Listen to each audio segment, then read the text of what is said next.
very well. Sydney Carcamo is an immigration reporter for the LA Times. Sydney, we're trying to focus on this issue on my show because I think it's one that has very little, not very little attention, but there's very little is clear about it. Yes. From what Secretary Azar said a moment ago, does that line up with your reporting? Well, I think the problem is access, right? To be able to see what's actually happening on the ground and what's actually happening in these detention centers for children.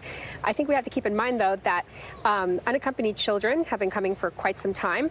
And back in 2014, you had this sort of similar thing, too, where the system was overwhelmed with children.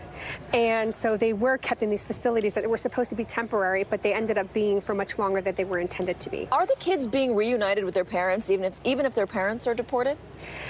Well, you see, that is the issue. I think that there's a lot of misunderstanding when it comes to why it is that we have this zero tolerance policy right now, right?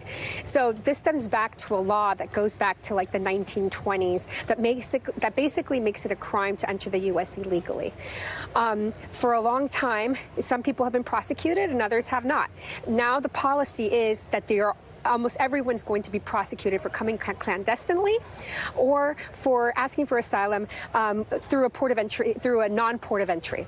So what's happening is, since you have the zero tolerance policy now, children can't be detained and parents cannot be detained with their children in jail if they're going to be criminally prosecuted. So that's where the Trump administration is saying, okay, we're going to separate the children. So that's where you have the zero tolerance policy.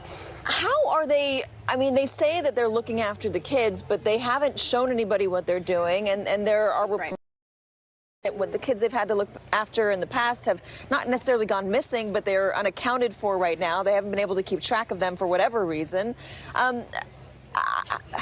What do you make of it? I mean, it seems like there could be hundreds, if not thousands, of kids around this country who've been separated from their parents, and we don't really know what to do with them. I mean, how do you separate a 6-year-old from their mom? Well, you see, I think that's the issue, but I also think we have to keep in mind that immigrant families have been targeted for quite some time under various administrations. Yeah. Under the Obama administration, he resurrected family detention.